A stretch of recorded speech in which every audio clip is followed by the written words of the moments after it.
ప్రభువు పేరట మీ అందరికీ శుభాభివందనములు.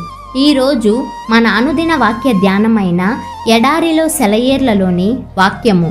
ఆయన తన సిలువ మోసుకొని కపాల స్థలమును చోటికి వెళ్ళెను. యోహాను సువార్త 19వ అధ్యాయము 17వ వచనము. మారిన సిలువ అనే ఒక పద్యం ఉంది. ఒక స్త్రీ తన సిలువను మొయ్యలేక అలసి సొలసి తన చుట్టూ ఉన్నవాళ్ళు మోస్తున్న సిలువలను చూసి, నా సిలువ వాళ్ళందరి సిలువల కంటే బరువైనది అనుకుంది. తన సిలువకు బదులుగా వేరొకరి సిలువ తనకు వస్తే బావుండుననుకుంటూ నిద్రపోయింది. ఆ నిద్రలో ఒక కలొచ్చింది. చాలా రకాలైన సిలువలు ఒక చోట పడి ఉన్నాయి. ఆమె అక్కడికి చేరుకుంది. ఒక చిన్న బంగారు సిలువ వజ్రాలతో పొదిగి చూడముచ్చటగా కనిపించింది. దాన్నైతే ఇష్టంగా ధరించుకొని తిరగగలను అనుకుందామె. దాన్ని తీసుకోవడానికి వంగింది. ఆ బంగారం వజ్రాలు అందంగానే ఉన్నాయి గాని ఆ సిలువ ఆమె కదిలించలేనంత బరువుగా ఉంది. ఆ ప్రక్కనే అందంగా చెక్కిన ఒక సిలువ కనిపించింది. దాని చుట్టూ పూల తీగెలు అల్లుకొని ఉన్నాయి. ఆమె అది బాగుందనుకుంది. అయితే ఆ పుష్పాల క్రింద ముళ్ళున్నావి. అవి ఆమె చేతికి గుచ్చుకుంటున్నాయి.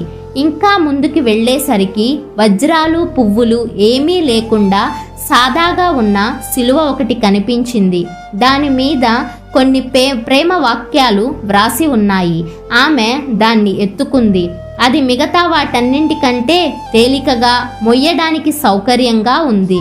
పరలోకపు కాంతిలో దాన్ని పరిశీలించి చూస్తే అది తన పాత సిలువేనని ఆమెకు అర్థమయ్యింది.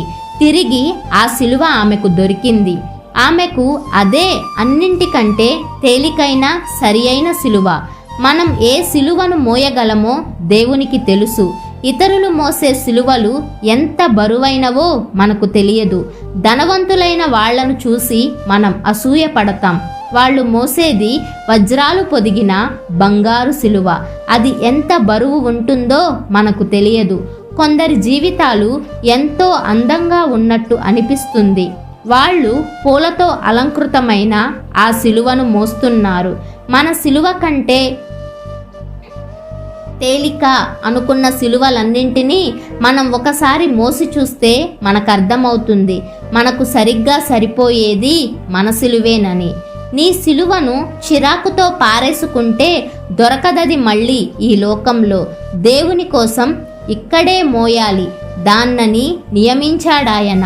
మరో లోకంలో ఆయనతో ఉంటాము, ఆయన్ను ప్రేమిస్తూ ఉంటాము. కానీ ఇక్కడ తప్ప మరెక్కడా దక్కదు ఆయన కోసం శ్రమించే ధన్యత. 1-2 గంటలు శ్రమపడలేవా? సమాప్తమైనదంటూ ఆయన పిలిస్తే నీలో రగులుకునేది నిరుత్సాహమే. విడుదల వచ్చినప్పుడు అంటావు గదా, నన్ను మరికాసేపు మోయనివ్వండి, నా దేవుని మహిమార్థం బాధలు పడనివ్వండి. ఇంత త్వరగా అయిపోయిందని దిగులు. దేవుడు నీలో నుంచి మహిమ పొందాలి.